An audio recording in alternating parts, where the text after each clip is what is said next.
Salut à tous, on se retrouve pour l'épisode 2399 du Zap Image. On commence aujourd'hui en ce jeudi 22 juin avec des anniversaires et tout d'abord c'est celui qui a réalisé une magnifique saison, c'est Rodri, le joueur espagnol, le joueur de Manchester City qui a remporté il y a quelques jours par exemple la National League, la Ligue des Champions ou même la FA Cup ou même la Première Ligue pour être complet avec lui. Donc il fête aujourd'hui ses 27 ans, Rodri, joueur tellement sous-coté, bon anniversaire à lui.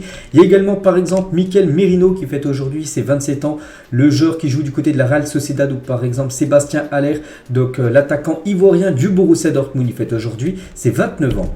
On va parler maintenant de la seule compétition qui a lieu actuellement, c'est l'Euro Espoir et hier les 4 premières rencontres de cet Euro Espoir et on commence tout d'abord avec la Roumanie contre l'équipe espagnole et l'Espagne entre parfaitement dans cet Euro Espoir avec une belle victoire 3-0 des Espagnols, Banea, Miranda et Gomez, les 3 buteurs côté Espagne, donc les stats de la partie, bon là c'était une domination totale de l'Espagne. 79% de possession de balle, donc 8 fois sur 10 c'est l'Espagne qui a la balle, donc 25 tirs, 5 tirs cadrés, 3 buts, donc voilà ça a été un match à sens unique bien sûr pour l'Espagne qui prend déjà une sacrée option pour se qualifier pour la suite de la compétition avec une victoire lors de la première rencontre de poule on peut dire. Il y avait aussi l'Ukraine contre la Croatie et c'est les Ukrainiens qui se sont imposés 2-0 pour leur premier match on va dire de cet Euro Espoir. On peut voir les stats de la partie, donc là ça a été on peut dire plus serré, on peut voir que la Croatie a tiré quand même plus de 22 tirs, aucun but. Après, il y a eu seulement 3 tirs cadrés, aucun but. Il y a eu quelques arrêts, bien sûr, du gardien ukrainien. Il y avait aussi une belle affiche entre la Belgique et l'équipe néerlandaise. Donc, du coup, 0-0, rien à dire sur cette rencontre. Donc, il y a eu pas mal de frappes, mais voilà, les gardiens ont été meilleurs que les attaquants hier. Et c'est vrai qu'il y avait du bon. Par exemple, il y a Luis Openda qui avait joué avec l'équipe première de la Belgique, donc là j'avais dit qu'il allait jouer l'Euro Espoir, regardez il a commencé titulaire, Luis Openda. On peut voir aussi tous les autres joueurs, il y a des noms bien sûr, bon c'est des jeunes mais il y en a bien sûr qu'on connaît tous bien sûr dans les gros championnats en Europe, donc voilà par exemple par rapport à ce Belgique, Pays-Bas. Et pour finir c'est la première grosse surprise quand même, c'est la défaite du Portugal. Le Portugal s'est incliné 2-0 pour son premier match. Pour cet Euro Esport, il joue contre la Géorgie, magnifique victoire des Géorgiens, 2-0, donc pas du tout une bonne nouvelle bien sûr pour le Portugal. Il va falloir gagner les 2 prochains matchs, voilà, qui sont les matchs de poule, sinon le Portugal, ça sera déjà fini pour eux. Pourtant le Portugal, d'après, j'ai pas vu le match, mais bon d'après les stats, ils ont quand même beaucoup dominé, 64% de possession de balle, 17 tirs, 4 tirs cadrés, aucun but, alors que la Géorgie, efficace, 4 tirs, 2 tirs cadrés, 2 buts, voilà, donc aucun arrêt du gardien du Portugal, donc voilà, concernant bien sûr cette très belle victoire de la Géorgie. Aujourd'hui, les 4 autres rencontres de cette première journée de l'Euro U21. Donc Allemagne-Israël, c'est à 18h. Il y aura Norvège-Suisse, également à 18h. Toujours à 18h, la République tchèque contre l'Angleterre. Et la grosse affiche, ça concerne l'équipe de France. La France joue contre l'Italie ce soir. Donc voilà, bien sûr, on va souhaiter bonne chance, bien sûr, aux jeunes Français. N'oubliez pas que le match est diffusé sur W9. Si vous habitez en France, je ne sais pas si vous avez la chaîne W9, le match est en clair ce soir. Si vous voulez regarder le match, je pense que vous pouvez peut-être regarder cette rencontre.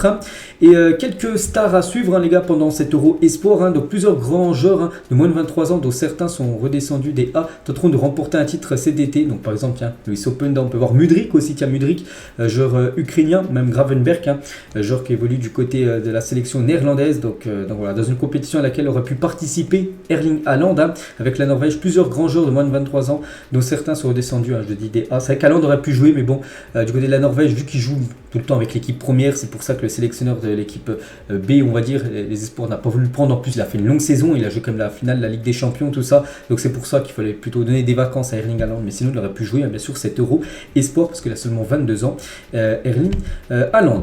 Et toujours sur cet Euro Espoir, donc les équipes qui ont le plus de chances de remporter la compétition. En gros, d'après l'équipe, ils ont fait leur petit pronostic. Donc l'Espagne, l'Allemagne et la France, ils ont mis 4 étoiles sur 5 par rapport aux équipes favorites. Donc forte une génération talentueuse et homogène, la France figure parmi les favoris.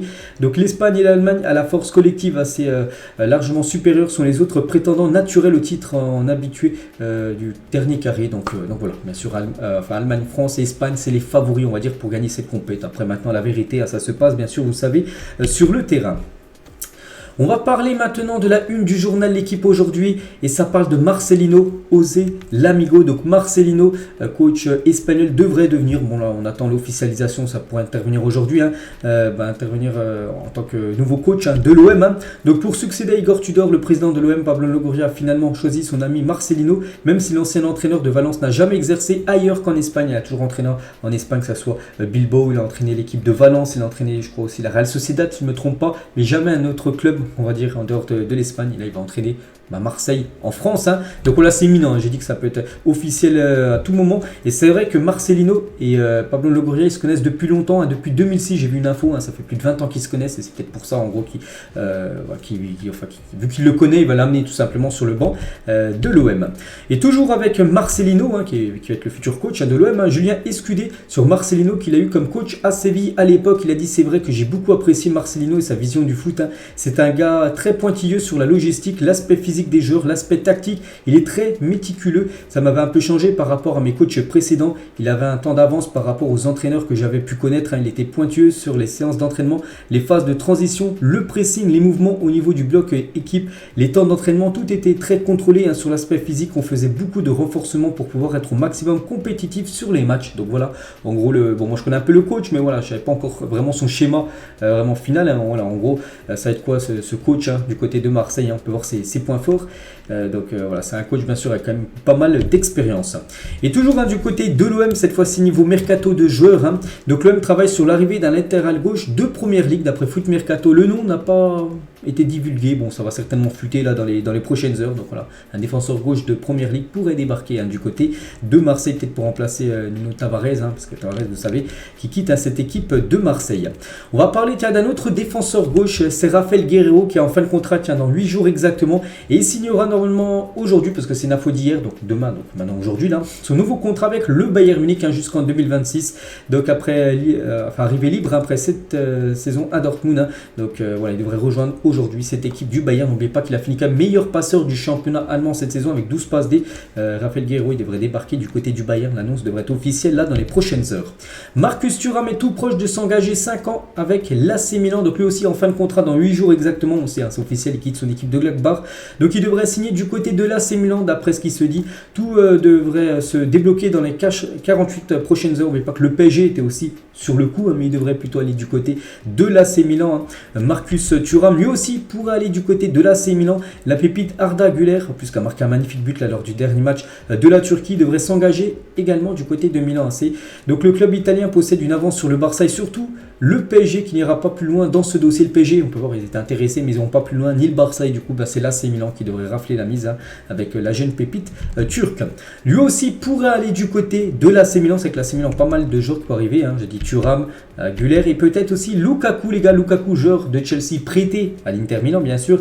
Donc l'Inter ne va pas le conserver. Donc du coup, Chelsea ne va certainement aussi pas le conserver. Surtout que Chelsea, on va en parler tout à l'heure, hein, vend pas mal de joueurs. Donc lui pourrait être vendu peut-être à l'AC Milan. Hein. Il est à l'Inter toute la saison prochaine, joueur de l'AC Milan, Romelu Lukaku. Du côté toujours de l'AC Milan, parce que là il y a pas mal d'infos concernant cette équipe milanaise, cette fois-ci dans le côté des départs. Hein. Donc Théo Hernandez, hein, c'est l'Atlético Madrid hein, qui a été intéressé par le défenseur gauche français. Les Rossoneri demandent 80 millions d'euros. Les Colchoneros semblent incapables d'atteindre cette somme. Voilà, après ce qui va coincer bien sûr pour l'Atlético, c'est l'argent, parce que 80 millions d'euros c'est très très cher pour l'Atlético. Donc après l'Atlético a le droit d'être intéressé, mais bon voilà, pour trouver un deal que les deux clubs se mettent d'accord niveau prix, ça va être compliqué vu que l'Atlético n'a pas les moyens, on peut dire. Toujours avec l'AC Milan, un autre joueur aussi qui pourrait quitter le club, donc lui il y a de fortes chances, hein, c'est Sandro Tonali, je n'avais parlé il y a quelques jours, et Newcastle, eux ils ont l'argent, hein, est proche de signer Sandro Tonali, donc Newcastle propose pour l'instant 70 millions d'euros, un première offre, et l'AC Milan réclame 80 millions d'euros pour lâcher Tonali, et il devrait avoir un accord hein, qui devrait être trouvé, peut-être ils vont couper l'apport en deux, peut-être j'en sais rien, 75, voilà, il pourra avoir un accord imminent les gars, et Tonali pourrait rejoindre l'équipe de Newcastle là, soit dans les prochaines heures, soit dans les prochains jours. On va parler d'une info officielle, c'est Milik qui s'engage définitivement avec la Juventus Turin, c'est un joueur de l'OM cette saison, prêté à la Juventus Turin, donc là il est revenu de son prêt à Marseille, et Marseille cette fois-ci le vend définitivement à cette équipe de la Juve. Un montant du transfert 6,3 millions d'euros plus 1,1 million de bonus, donc voilà, Marseille récupère cette somme de à peu près, on va dire, je sais pas, 7,5 millions d'euros en vendant Milik du côté de la JVC. Le joueur polonais appartient à 100% à cette équipe de la vieille dame, et ses stats du coup sur le maillot marseillais, donc en tout il aura joué 55 matchs pour 30 buts et 3 passes D. Les stats sont plutôt bonnes hein, quand même, ça fait quasiment un match sur deux où il est décisif. Hein, donc c'est plutôt pas mal, raisonnable on va dire. Donc voilà, Milik c'est officiel, quitte l'OM. Concernant Victor Osimhen, Naples a fixé le prix de Victor Osimhen à 180 millions d'euros pour le Paris Saint-Germain. Bon après il y a pas mal d'équipes hein, ciblées, qui le ciblent, hein, comme le PSG on le sait, hein, Chelsea, Manchester United et le Bayern Munich. Bon le Bayern n'ira pas hein, parce que c'est beaucoup trop cher, même pour les autres clubs, hein, ça reste cher, même pour pour le PSG, les gars, ça reste cher, 180 millions d'euros, les gars, pour Osimhen. Après, Aurelio De Laurentiis, président de Naples, il sait qu'il a fait une magnifique saison. Il va en tirer le maximum, bien sûr, s'il venait à vendre Victor Osimhen, qui avait été recruté aux alentours des 70-80 millions d'euros à l'époque, quand il est arrivé du côté de Lille. Et voilà, il pourrait être vendu 180-100 millions, peut-être plus cher. On va parler de l'intérêt de l'OM pour Iliman Ndiaye est réel. Donc voilà, ce joueur sénégalais, ce joueur de Sheffield. Donc en gros, l'Olympique de Marseille s'intéresse fortement à son profil. Donc là aussi, affaire à suivre. Le Here we go, les gars, pour Gundogan du côté du Barça. Here we go, Fabrizio Romano, et vous savez quand il dit ça, souvent, bon, ça a déjà arrivé peut-être une ou deux fois qu'après le joueur n'a pas été transféré, mais c'est très très rare, peut-être sur 100 Here we go, il y en a 98 qui vont être finalisés. Et là, il le dit par rapport à Gundogan, les gars, Gundogan, nouveau joueur du FC Barcelone. Donc l'Allemand va s'engager 2 ans plus une année en option. Donc masterclass réalisée surtout par le club Blaugrana. Pourquoi? Parce que déjà ce joueur, les gars, sort d'une saison énorme. N'oubliez pas qu'il était tellement important avec Manchester City, capitaine de Manchester City. Et pourquoi c'est une masterclass? Parce qu'il est libre dans exactement 8 jours, ce qui veut dire que le Barça va l'accueillir gratuitement. Le joueur Gundogan, donc l'Allemand signe un contrat de 2 ans, valable jusqu'en juin 2025 avec une autre année jusqu'en 2026, une année en gros supplémentaire. Donc voilà, bien sûr Gundogan devrait, là peut-être ça pourrait être officialisé là dans la journée. Donc très grosse recrue bien sûr si ça venait être officiel du côté du Barça, même si ça sent très très bon vu que le Rugo de Fabrizio Romano et le milieu exceptionnel que pourra avoir le Barça la saison prochaine. Donc Pedri 20 ans, Gavi 18 ans, Frenkie de Jong 26 ans, Gundogan 32 ans, il est peut-être un peu, plus vieux que les autres, mais Gundogan il va ramener son expérience, un énorme joueur, donc c'est vrai que là c'est du très très lourd, bien sûr, s'il débarque du côté du FC Barcelone, le joueur Gundogan. On va parler d'Eden Hazard a refusé une énorme offre même d'Arabie Saoudite. La MLS est une option pour le Belge, actuellement il est libre, il est libre comme l'air. Bon, je pense qu'actuellement il va déjà prendre, il est en vacances, il va en prendre encore pas mal de temps de vacances, puis après il va voir avec son agent qu'est-ce qu'il va faire, et aussi réfléchir, parce qu'il y avait des rumeurs qu'il pouvait arrêter sa carrière, on n'espère pas, on espère qu'il continue. Donc la MLS, les gars, est une option, on va dire, sérieuse pour Eden Hazard. Brighton, Leverkusen et le Betis Séville veulent Zakaria Aboukal. Toulouse en veut au moins 15 millions d'euros pour lâcher le joueur marocain. Donc on va voir les pistes, bien sûr, les clubs qui s'intéressent au joueur Aboukal. On va parler cette fois-ci de Thomas Partey, l'option Arabie Saoudite pour Thomas Partey, un joueur de 30 ans, alors qu'Arsenal s'apprête à le vendre. En gros, des clubs saoudiens seraient prêts à mettre 40 millions d'euros pour le milieu ghanéen. Donc là, bien sûr, ce serait une très bonne nouvelle pour l'équipe de Arsenal qui pourrait le vendre, parce qu'Arsenal veut le faire partir parce qu'ils vont certainement faire ramener Declan Rice au club. Donc c'est pour ça qu'ils doivent faire partir un milieu de terrain et il pourrait être vendu 40 millions d'euros à des équipes saoudiennes. Donc à faire, ça aussi à suivre. Des nouvelles aussi d'Axel Disasi et Monaco demandent au moins 40 millions d'euros pour Axel Disasi. Manchester United va discuter avec l'international français dans les prochains jours. Chelsea et Arsenal suivent également le défenseur monégasque. Donc voilà, 3 grands clubs anglais s'intéressent à Axel Disasi, mais une chose qui est quasiment sûre, c'est qu'il quittera l'équipe de Monaco. On va parler d'une info officielle. Donc là, c'est aussi une masterclass réalisée par l'AS Roma. C'est Evan Ndika. Donc signe gratuitement à l'AS Roma. Il est en fin de contrat dans 8 jours. Un très bon joueur, Evan Ndika. Et du coup, il rejoint gratuitement cette équipe de l'AS Roma qui l'accueille gratos.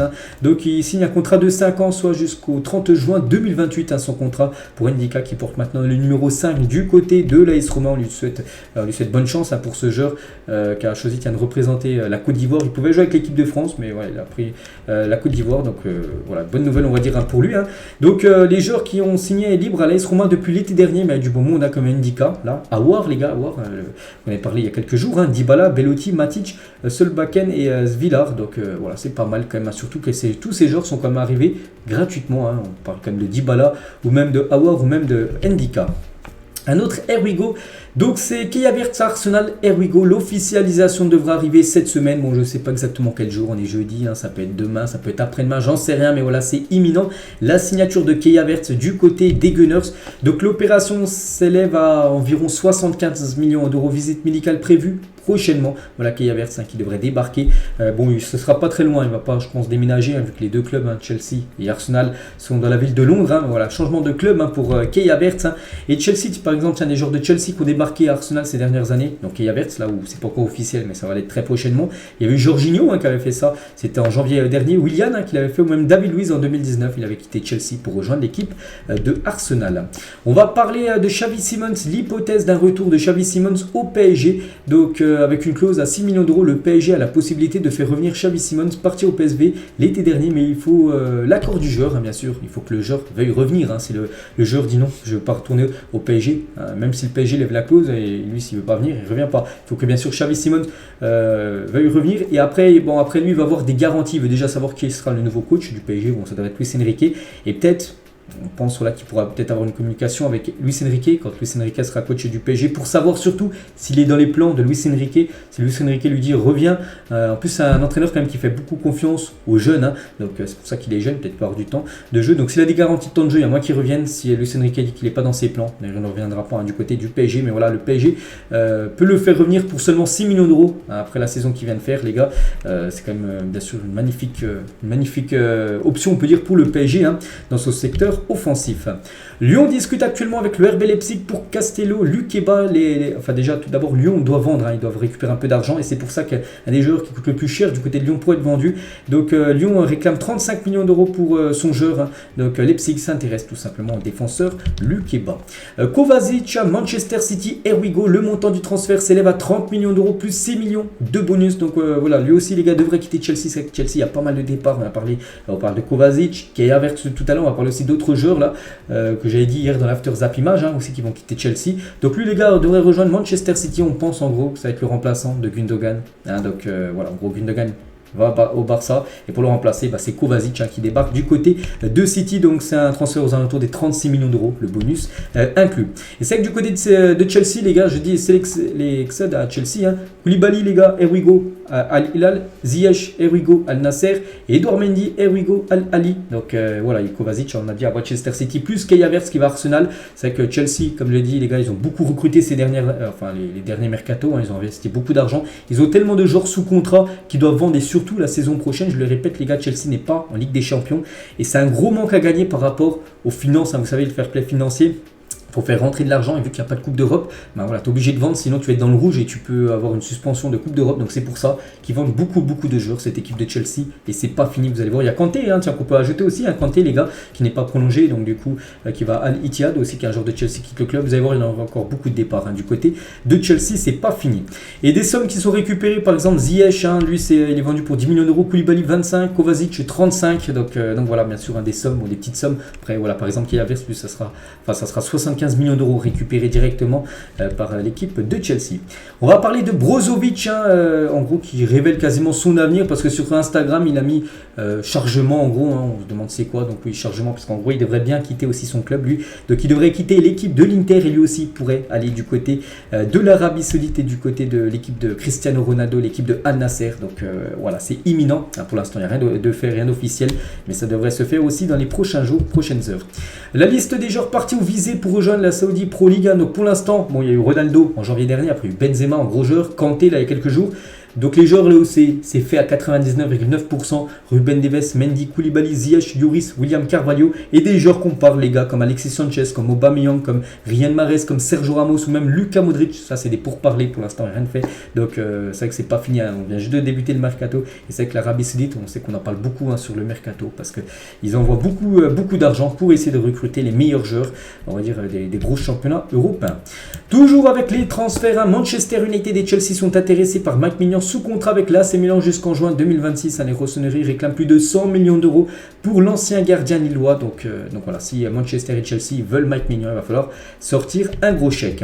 Tottenham a noué des premiers contacts avec Edmond Tapsoba, sous contrat avec le Bayer Leverkusen jusqu'en juin 2026. Donc voilà, ce joueur pourrait peut-être aller du côté de Tottenham. Enfin, pour l'instant, il y a juste des contacts, hein, à voir si ça va plus loin ou non. On va parler d'une info officielle et ça concerne Toni Kroos. Toni Kroos, tiens, qui est en fin de contrat dans 8 jours exactement. C'est toujours pas ce qu'il allait faire, hein. C'est soit il prolongeait, soit il arrêtait sa carrière, hein. Il ne se voyait pas dans un autre club et du coup, il a pris certainement la meilleure option. Il prolonge d'une année de plus et ça devrait être la dernière année, hein, de Toni Kroos du côté du Real Madrid. Après ce qui se dit, il devrait quitter le club l'année prochaine en juin 2024. Et voilà, il prolonge officiellement une année de plus tous, hein, le joueur Toni Kroos. On revient 5 ans jour pour jour en arrière et Kylian Mbappé inscrivait son premier but en Coupe du Monde. Hein. Le gamin de 19 ans, à l'époque en 2018, hein, permettait aux Bleus de se qualifier en 8e de finale face au Pérou, une victoire 1-0, il était buteur. C'est son premier but en Coupe du Monde, donc maintenant je ne sais plus la Coupe bien, je crois qu'il a plus de 10 buts. Hein.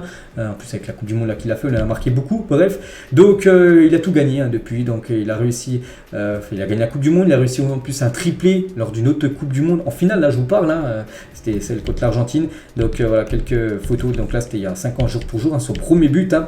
Et là par exemple la Coupe du Monde remportée, ou même son triplé en finale, hein, c'est fou, on se dit quand même, voilà, un joueur a marqué un triplé en finale et son équipe n'a pas gagné la Coupe du Monde, c'est totalement surréaliste. Et toujours avec Kylian, un repos bien mérité pour Kylian, hein, comme tous les autres joueurs, voilà, il est en vacances, hein, donc actuellement en vacances bien sûr, hein, pour Kylian Mbappé qui sera à la reprise, hein. Donc ça sera quasiment le 20, dans un mois, le 20 juillet son retour. Est-ce que ça sera à Paris, est-ce que ça sera au Real ou dans un autre club, ça on ne sait pas où il fera sa pré-saison Kylian Mbappé. On va parler de son copain Antoine Griezmann, garde des traces impressionnantes au visage suite à sa rencontre avec les crampons du joueur grec. Hein. Souvenez-vous les gars, hein, cette faute, hein, Matelaos les gars, bon c'est péno, logique, hein, mais il donne un carton jaune seulement les gars, c'est carton rouge directement. C'est jeu dangereux, voilà, jeu dangereux. Griezmann ne baisse pas plus la tête, c'est surtout le joueur grec hein, qui lève trop le pied, c'est carton rouge direct, hein. Tout le monde le sait, et l'arbitre, pourtant Matelaos qui a pas mal d'expérience, il dit jaune, bon bref. Donc regardez les séquelles quand même, c'est la femme d'Antoine Griezmann hein, qui a mis ça sur son compte Instagram, hein, qu'il a dû avoir des points de suture tout simplement, même le bras, regardez son épaule là, il y a une grosse trace de crampons, donc voilà, maintenant on lui souhaite bon repos et bonnes vacances bien sûr à Griezmann. On va parler de la tribune Mordel Basse du Rosenpark, sera fermée pour le premier match à domicile suite à l'utilisation d'engins pyrotechniques lors du dernier match à domicile, donc ce qui veut dire que leur prochain match, donc le prochain match qu'ils joueront à domicile, donc la saison prochaine hein, en Ligue 1, donc la tribune basse hein, sera huis clos hein, pour le prochain match du côté du stade de Rennes, hein. Pareil du côté de la Ajaccio suite aux incidents entre Ajaxiens et Marseillais lors de la dernière journée du championnat. La LFP a annoncé la fermeture pour un match ferme du stade François Coty, donc la saison prochaine en Ligue 2. Premier match à domicile de l'équipe d'Ajaccio, ça se jouera à huis clos, il n'y aura pas de supporters. Et concernant les supporters marseillais, donc Marseille a également été sanctionné hein, suite aux incidents à Ajaccio. La LFP a prononcé la suspension de l'espace visiteur de l'OM pour un match ferme. Donc là vous avez compris aussi, le premier match à l'extérieur de l'OM, le parcage visiteur sera fermé. Et tout ça c'est officiel bien sûr, hein, ça a été mis hier en commission de discipline hier mercredi. Déjà sous contrat jusqu'en 2024, Christophe Pélissier a prolongé avec la Géocère jusqu'en juin 2025 plus une année en option. Donc malgré la descente en Ligue 2 on sait hein, de la Géocère, donc voilà, la Géocère continue à faire confiance à son coach hein. Ils l'ont même prolongé hein, jusqu'en 2025 avec une année en option. On va parler du joueur du Paris Saint-Germain, Neymar, les gars. Neymar qui est blessé hein, depuis pas mal de temps, mais là on va parler de lui surtout par rapport à sa vie privée, parce que Neymar s'excuse publiquement sur Instagram d'avoir trompé sa petite amie enceinte. Voilà, c'est lui qui l'a mis hein, sur ses réseaux sociaux. Moi je ne cache rien, hein. Juste je relaye les infos. Donc voilà, Neymar hein, sur son compte Instagram avec sa copine hein, donc, qui est enceinte hein. Donc en gros, bon je vais pas tout lire, en gros il dit que voilà, j'ai réussi, je me suis trompé avec vous les gars. En gros il a trompé voilà, sa femme, donc il voulait pas que ça sache hein, bien sûr, et ça a fuité. Donc c'était le jour de la Saint-Valentin, donc au Brésil hein, le jour de la Saint-Valentin, c'est pas comme en France c'est le 14 février, au Brésil c'est le 12 juin, donc c'était il y a des jours exactement. Et en gros voilà, ça a fuité en gros qu'il a trompé sa femme qui est enceinte, et du coup il a dû se justifier tout simplement, voilà, il l'a avoué hein. Donc une petite info concernant le joueur Neymar. On va parler de sa sélection, le Brésil hein. Bon il n'a pas joué vu qu'il est blessé hein, mais on sait que le Brésil a perdu hein. C'était contre le Sénégal, c'était avant-hier hein. Et succès historique hein. La presse sénégalaise salue le succès historique face au Brésil hein. La presse sénégalaise s'est réjouie du triomphe bien sûr de la sélection nationale face au Brésil 4-2 mardi en amical hein. Et c'est vrai que les 3 dernières défaites du Brésil sont toutes africaines, contre le Cameroun, contre le Maroc et contre le Sénégal. Donc c'est vrai que actuellement le Brésil a beaucoup de mal hein, à battre hein, les sélections africaines. Et toujours tiens du côté du continent africain, donc sur les 10 derniers matchs, donc l'état de forme, donc on peut voir chaque équipe, par exemple l'Égypte hein, sur leurs 10 derniers matchs, toutes compétitions confondues, reste sur 8 victoires et 2 défaites hein. L'Algérie eux c'est 7 victoires, 2 nuls, 1 défaite. On peut voir voilà, par exemple tiens, le Sénégal, vu qu'on parlait juste avant, 6 victoires, 2 nuls, 2 défaites. Donc voilà, on va dire les équipes les plus en forme hein, actuellement sur le continent africain. Toujours du côté du continent africain, donc 15 nations sont officiellement en Côte d'Ivoire en 2024 pour jouer la Coupe d'Afrique des Nations. On peut voir, là, je ne vais pas tous les citer, on peut voir tous les pays qui ont déjà leur ticket pour jouer, bien sûr. Cette CAN, il reste 9 tickets pour septembre, parce qu'il reste encore des matchs éliminatoires. Donc il y aura encore 9 tickets à prendre pour jouer, bien sûr, cette Coupe d'Afrique des Nations qui commence aux alentours du 15 janvier 2024.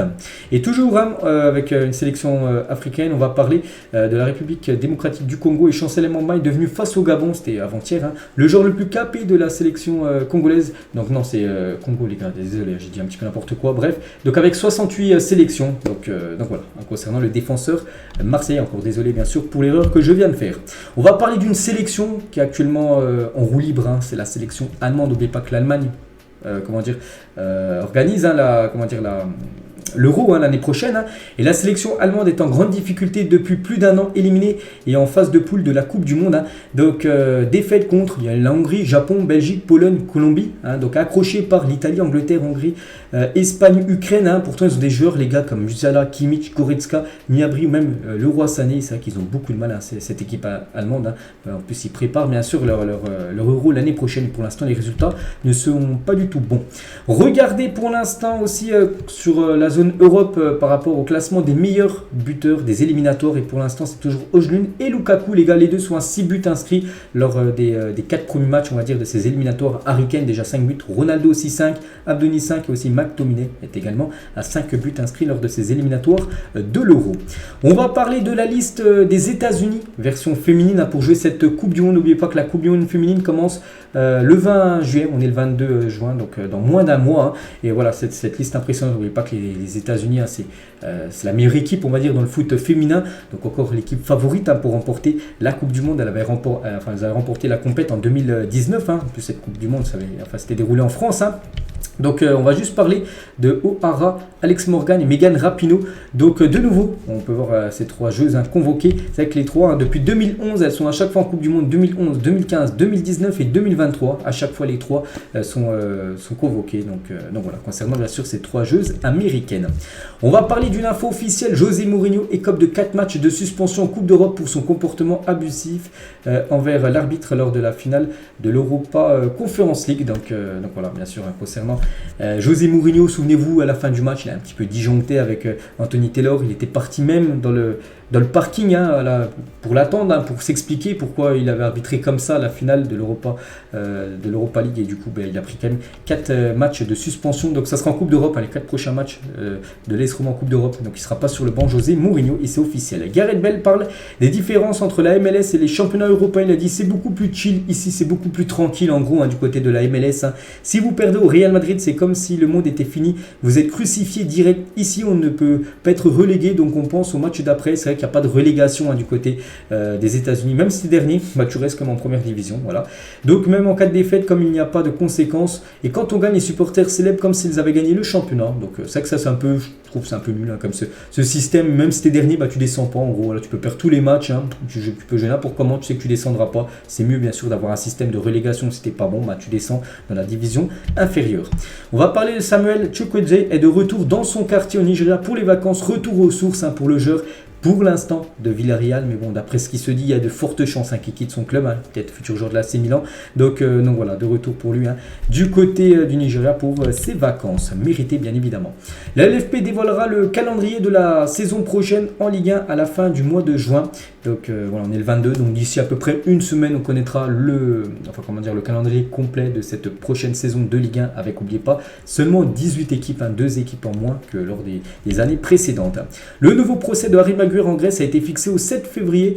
Donc il avait fait appel du verdict en 2020 après avoir été condamné à 21 mois et 10 jours de prison avec sursis pour agression et tentative de corruption envers des policiers de Mykonos. C'est quand il était parti en Grèce. Je ne sais pas, il s'était embrouillé avec des policiers, je ne sais pas ce qu'il avait fait. Bon bref, il a été au tribunal et il y a encore une audience qui est fixée au 7 février 2024. Voilà, concernant le joueur Harry Maguire. On va parler On est passé à côté, mais une altercation a eu lieu entre Matteo Nunes et Speed, hein, vous savez, ce youtubeur américain qui a rencontré la Cristiano Ronaldo il y a quelques jours. Hein, donc un garde du corps du youtubeur a poussé la mère du milieu de Wolverhampton, hein, ce qui a entraîné la colère du joueur portugais. Donc rien de grave à signaler, heureusement. Donc la scène s'est passée ce week-end dans une boîte au Portugal. C'était après le match Portugal, c'était pas, parce que là ils ont joué le Portugal contre l'Islande, mais c'était le premier match, hein, c'était le week-end dernier. Donc en gros une altercation, on peut voir voilà, qu'il ne s'est rien passé, on va dire, de grave, et tant mieux. Erling Haaland a rendu visite à des jeunes enfants originaires de sa ville, hein, donc actuellement en vacances. Donc il a passé quelques petits jours du côté de la Norvège, Erling Haaland. Puis il fallait partir rencontrer bien sûr des jeunes fans norvégiens qui étaient très très contents, hein, de rencontrer le légendaire Erling Haaland. On va parler de Riyad Mahrez et Boigny ensemble en vacances, voilà ces deux-là. Donc je ne sais pas où ils sont partis, mais bien sûr, hein, pour eux, saison terminée comme pour tous les joueurs. Hein, puis actuellement, c'est vacances, hein, pour ces deux joueurs algériens. Et on finit les gars cet épisode aujourd'hui. Aujourd'hui, on est le 22 juin 2023. Et c'était il y a 37 ans, jour pour jour, la main de Dieu. Hein, c'était lors d'un quart de finale quand même de Coupe du Monde entre l'Angleterre et l'équipe argentine. Et Maradona avait marqué un but de la main. Regardez, il ne touche pas le ballon de la tête, il touche le ballon de la main. Et l'arbitre n'avait vu que du feu. Enfin, peut-être il avait vu, mais bon, il avait compté le but. Hein, donc là, non, ce sera impossible de marquer un but comme ça, vu qu'il y a bien sûr l'assistance vidéo. Donc Argentine 2, Angleterre 1. Donc c'était le 22 juin 1990. Enfin 86, on est le 22 juin 2023. Donc 2-1. Donc Maradona doublé 51 et 55e minute de jeu en l'espace de 4 minutes, doublé de Maradona. Donc un but de Lineker à la 81e minute, mais ça n'avait pas suffi pour l'Angleterre qui avait perdu, du coup éliminé. Du coup l'Argentine se qualifiait pour les demi-finales. Donc ils ont affronté après la Belgique, hein, Argentine 2-0, Maradona de nouveau doublé, hein, 52e et 63e minute de jeu. Et après ils avaient gagné la finale contre l'Allemagne, une victoire 3-2. Bon là, Maradona avait joué, il n'avait pas été buteur, mais bon, il avait gagné bien sûr cette Coupe du Monde 1986. Donc voilà, surtout il y a 37 ans jour pour jour, hein, c'était ce but qui restera gravé, on va dire, dans l'histoire du football, qui était inscrit par le regretté Diego Armando Maradona. Et on finit sur ça les gars, j'espère que ça vous a plu. On se retrouve cet après-midi pour l'after Zap Image, et demain sur cette chaîne bien sûr pour le prochain numéro. Et n'oubliez pas ce soir le match de l'équipe de France Espoir, hein, pour ceux qui veulent avoir un peu de foot toujours à la télé. Bonne journée à vous et à plus tard.